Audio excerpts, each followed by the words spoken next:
ذكر جبناء وجبلاء يكرهون البحر، والبحر دائما يعطي أصدقائه فقط بسخاء، وليكن بين الأصدقاء بحر من الوفاء ومحيط من الحب، وسفينات لا تسير إلا في بحر الحرية.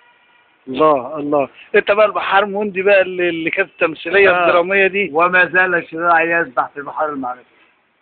انت مواليد سنه كام؟ لا أنا مقطع شهادة الميلاد. يعني برضك لا بس حيوي رياضي لا أنا مقطع شهادة الميلاد. ماشي. بعد ال20 ما بعدش.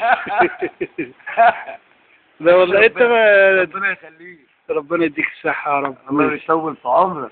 ماشي. بس انت بتيجي بدري في الشتاء ومتعود على الصحيان بدري. عندي خوف احتمال لان انا قعدت في القوات المسلحه 50 عام.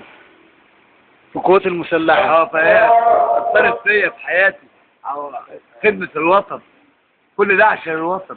اغلى حاجه في الدنيا الوطن. بلادي وان جارت علي فهي عزيزة، واهلي وان جاروا علي فهم كرام. يا سلام. يعني رغم العمر ده كله بتحب مصر وبتحب طبعا. البلد هي دي حياتي.